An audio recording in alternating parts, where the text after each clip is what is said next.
നമസ്കാരം, ഞാൻ ബിജു പോയിത്ര. മാക്സ് മുണ്ടൻമാണി. വളരെ കലുഷമായ രാഷ്ട്രീയ അന്തരീക്ഷമാണ് ഇപ്പോൾ കേരളത്തിൽ നിലനിൽക്കുന്നത്, പ്രത്യേകിച്ച് നിലമ്പൂർ ഇലക്ഷനായിട്ട് ബന്ധപ്പെട്ട്. അപ്പോൾ അതിനിടയ്ക്കാണ് ഇന്ന് വളരെ എല്ലാവരെയും ഞെട്ടിപ്പിക്കുന്ന ഒരു പ്രസ്താവന വന്നത് കുഞ്ഞാലിക്കുട്ടിയുടെ വക. ഞങ്ങൾ അധികാരത്തിലെത്തിക്കും, നിങ്ങളുടെ നാട്ടിൽ പുലി ഇറങ്ങില്ല, മാനം ഇറങ്ങില്ല, മയിലും ഇറങ്ങില്ല, പന്നി ഇറങ്ങില്ല, എല്ലാം ഇറങ്ങില്ല. എങ്ങനെയാണ് എന്ന് വെച്ചാൽ 10 മിനിറ്റ് കൊണ്ട് നമ്മൾ മുനമ്പത്ത് പ്രശ്നം തീർക്കാൻ പോയ സതീശന് ഓർമ്മയുണ്ടല്ലോ, അത് തന്നെയാണ് ഇപ്പോഴും പറയുന്നത്. മനുഷ്യനെ വിഡ്ഢികളാക്കുക എന്നുള്ളതാണല്ലോ. മാക്സിനെ സംബന്ധിച്ച് മാക്സിൻ്റെ വീട് അതിരപ്പള്ളിയായിരുന്നു. മാക്സ് ചെറുപ്പത്തിലെ ജീവിച്ചതൊക്കെ അതിരപ്പള്ളിയിലാണ്. ഒരു കാലം മുഴുവൻ അതിരപ്പള്ളി അങ്ങനെ ആന ഇറങ്ങണ മാമലയൊന്നല്ലായിരുന്നു. അല്ല മാക്സ് പറയാറുണ്ട്, എവിടെന്ന മാക്സ് രാത്രി ബസ്സിലാണ്ട് നടന്നു പോകാറെന്ന് പറഞ്ഞാൽ. അതെ, നമ്മൾ കൊന്നക്കുഴി ഫാമിൻ്റെ അവിടെ നിന്ന് പിന്നെ ഫാമിൻ്റെ അറ്റത്ത് വരെ ഒരു ബസ് ഉണ്ടായതുകൊണ്ട് രാത്രി 9:30 ചാലക്കുടിയിൽ നിന്ന് ഫസ്റ്റ് ഷോ കഴിഞ്ഞാലാണ് ആ ബസ് 9:30 ചാലക്കുടി നിൽക്കുക. അതായത് 10:40 ആകുമ്പോഴാണ് ആ വണ്ടി അവിടെ 10:10 ആകുമ്പോഴാണ് ആ വണ്ടി അവിടെ എത്തുക. അവിടെ നിന്ന് അന്ന് ഒരു രാത്രി 10:10 നടന്നു പോകാനൊരു യാതൊരു ബുദ്ധിമുട്ടില്ല. ഒരു മാനോ ഒരു പാമ്പിനെയോ ഒന്നിനും തന്നെ നമ്മൾ കണ്ടിട്ടില്ല. ആ കാലം വിട്ട് ഇന്ന് ആ ഭാഗത്ത് നടന്നു പോകാൻ പറ്റാത്ത മാനുകളെ പേടിച്ചിട്ടല്ല, അതിലുള്ള ആനയും പുലിയും ഒക്കെയുള്ള മേഖലയായിട്ട് മാറി. അവിടുത്തെ നമ്മൾ നായാട്ട് നമ്മുടെ നാട്ടിൽ ഒരു സർവ്വസാധാരണമായിരുന്നു. അതിനുശേഷം 1972 അന്ന് ആ നിയമം ഒരു ആവശ്യമായിരുന്നു എന്ന് തന്നെ പറയാം. കാരണം ആനകളുടെ എണ്ണം എല്ലാം വളരെ തുച്ഛമായിരുന്നു. അതിൽ നിന്ന് മാറി 72 ഈ നിയമം വന്നു. അതിനുശേഷം പ്രത്യേകം പറയണം, വയനാട് MP-യുടെ അച്ചമ്മയാണ് ഇന്ദിരാഗാന്ധി. അപ്പോൾ മരുമോനെന്ന് വിളിക്കുന്ന കാലത്ത് അച്ചമ്മ എന്ന് വിളിക്കാലോ, അത് അവകാശമുള്ളതാണ്. അതിനുശേഷം തുടർച്ചയായിട്ട് പിന്നീട് കൊണ്ടുവന്ന പല അമെൻമെൻറ്റുകളും അതിനെ കൂട്ടിച്ചേർക്കലൊക്കെ കൂടിയിട്ട് ഇന്ന് ഒരു തെരുവുനായ പ്രശ്നം ഉണ്ടാക്കിയാൽ പോലും നമുക്കതിനെ ഒന്നും ചെയ്യാൻ പറ്റാത്ത ഒരവസ്ഥയാണ്. പക്ഷേ രാഷ്ട്രീയത്തിൽ ഇതൊരു മുതലെടുപ്പിന് വേണ്ടി വരുമ്പോൾ ഈ വസ്തുത പറയാതെ ഒപ്പിക്കുകയാണ്. മാക്സിന് അറിയാലോ, ഞാൻ പണ്ട് കുഞ്ഞിലെ സൈക്കിൾ ചവിട്ടുമ്പോൾ എൻ്റെ ഒരു ബന്ധുവീട് മണ്ണുത്തിയിലുണ്ട്. അപ്പോൾ ഈ മൂരികളെ തെളിച്ചു കൊണ്ടുവരും, ഇങ്ങനെ ലോറിയിലൊന്നും തമിഴ്നാട്ടിൽ നിന്ന് കശാപ്പിനായിട്ട് കൊണ്ടുവരുന്നു. അപ്പോൾ രാത്രി കാലത്ത് വിറ്റേക്ക് ഇങ്ങനെ കൊണ്ടുവരുമ്പോഴേ ഈ അവരെ കൊമ്പുമ്മിൽ പന്തം കെട്ടിവെക്കും. നമുക്ക് പേടിയോ. അതുപോലെ പന്തം കെട്ടി വരുന്ന ഇവരെ വിളിച്ചു കൊണ്ടുവന്ന് വീട്ടിൽ കൊണ്ടുവന്ന് താമസിപ്പിക്കുമെന്നാണ് കുഞ്ഞാലിക്കുട്ടി പ്രസ്താവന കണ്ട തോന്നുന്നത്. അതൊരു വിഷയം, നമ്മളതിനെക്കുറിച്ച് സീരിയസ് ആയിട്ട് പറയുന്നില്ല. കാരണം എന്താ വെച്ചാൽ ആർക്കും എന്തും പറയാം, അഭിപ്രായ സ്വാതന്ത്ര്യം ഉള്ള നാടാണ്. അതുകൊണ്ട് അതിനൊരു വലിയ തെറ്റൊന്നും പറയാൻ പറ്റില്ല. 5000 രൂപ ന്യായ പദ്ധതി പ്രകാരം ഞങ്ങൾ പെൻഷൻ കൊടുക്കുന്നു. കഴിഞ്ഞ ഇലക്ഷനിൽ രാഹുൽ ഗാന്ധി ഇവിടെ പ്രഖ്യാപിച്ചാണ്. ആരെങ്കിലും അതിനെക്കുറിച്ച് ചോദിച്ചിട്ടുണ്ട്? ന്യായ പദ്ധതി മാസം 5000 കൊടുക്കുന്നു, എന്നിട്ട് ജനം അധികാരത്തിൽ കയറ്റിയില്ലല്ലോ അവരെ. ഈ ലോക്സഭാ തെരഞ്ഞെടുപ്പ് കഴിഞ്ഞ് നിൽക്കുമ്പോഴാണ്, കുറച്ച് ദിവസം കഴിഞ്ഞിട്ടാണ് ഈ തൃശ്ശൂർ പൂരവുമായി ബന്ധപ്പെട്ട വിവാദങ്ങൾ. അതുപോലെ അതിനുശേഷം നമ്മുടെ PV അൻവർ ഞാനിത് ഏറ്റെടുത്ത് ശരിയാക്കാനായിട്ടുള്ളൊരു പുറപ്പാടിലാണ്, ഞാനൊരു വലിയ സഖാവാണെന്നൊക്കെ പറഞ്ഞു വരുന്നത്. അപ്പോൾ ആ സമയത്ത് എൻ്റെ അടുത്ത് ഭാഗ്യപ്രകാശ് വന്നിട്ട് നിലമ്പൂരിൽ ഒരു സഖാവ് വിളിച്ചു. അപ്പോൾ സഖാവ് വിളിച്ചു പറഞ്ഞു, ബിജു ഇയാളുടെ കാര്യത്തിൽ ഇടപെടണ്ട, കാരണം ജമാഅത്തെ ഇസ്ലാമിയെ പോലുള്ള സംഘടനകൾ ലീഗിനെ പിടിമുറുക്കിയതിൻ്റെ ഭാഗമായിട്ട് ഇയാളെ പോലുള്ള ആളുകളെയൊക്കെ സ്വാധീനിച്ചിരിക്കുന്നു. പറയുന്ന അഭിപ്രായം നമ്മളെ മുമ്പിൽ വ്യാജമായി അഭിപ്രായം പറയുന്നതാണ് എന്ന് പറഞ്ഞു.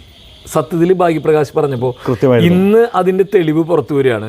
ഈ വെൽഫെയർ പാർട്ടി ഇവർക്ക് പൂർണ്ണ സപ്പോർട്ട് കൊടുക്കുമ്പോൾ അതിനെപ്പറ്റി ആരോട് ചോദിക്കുമ്പോൾ ആര്യാടൻ ഷൗക്കത്തിനോട് ചോദിക്കുമ്പോഴാണ് ആര്യാടൻ ഷൗക്കത്ത് വിശദമായിട്ട് പറയുന്നത് കഴിഞ്ഞ തെരഞ്ഞെടുപ്പിന് രാഹുൽ ഗാന്ധിക്കും അതിനുശേഷം തെരഞ്ഞെടുപ്പ് പ്രിയങ്ക ഗാന്ധിക്കും അതിനുശേഷം പാലക്കാടൊക്കെ കൊടുത്തതിനെ കുറിച്ചാണ് നിങ്ങൾ പറയുന്നത് എന്നുള്ളത്. പക്ഷെ മാധ്യമങ്ങൾ ഇത് ചർച്ചയ്ക്ക് എടുക്കില്ല. അവർ ആഴക്കടലിൽ നടന്ന അപകടത്തെ കുറിച്ചായിരിക്കും അവർ ചർച്ച ചെയ്യുക, വിരോധമില്ല. അപ്പോഴാണ് നമ്മൾ വേറൊരാളെ കണ്ടത്, അഖില ഭാരത ഹിന്ദു മഹാസഭ എന്ന് പറഞ്ഞാൽ വാർത്തകൾ എങ്ങനെ നിർമ്മിക്കാം എന്നുള്ളതാണ്. ദത്താത്രേയ സായി സ്വാമി സ്വരൂപ്നാഥ് പേരൊക്കെ മനുഷ്യ എത്ര പ്രാവശ്യം എഴുതി പഠിച്ചെന്നിട്ട് പറഞ്ഞത് അല്ല, ഈ സ്വരൂപ്നാഥ് ആണ് സപ്പോർട്ട് കൊടുത്തിട്ടുള്ളത്. അദ്ദേഹത്തിന്റെ പേര് നിങ്ങൾ എവിടെയെങ്കിലും മുന്നേ കേട്ടിട്ടുണ്ടോ? ഇപ്പൊ തന്നെ 10 പ്രാവശ്യം മറ്റേ സ്ലൈറ്റിൽ എഴുതി പഠിച്ചിട്ട് തന്നെ പഠിച്ചത്.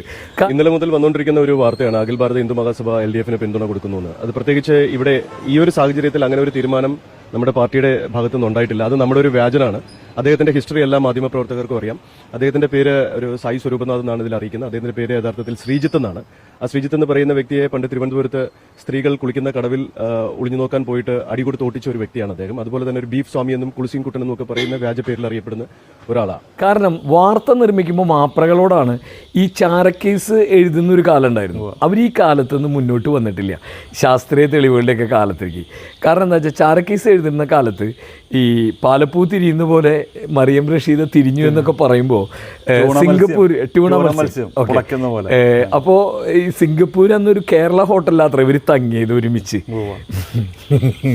സിംഗപ്പൂർ ഒരു ഊണ് കഴിക്കുന്ന ഹോട്ടലാണ് കേരള ഹോട്ടലുള്ളൂ.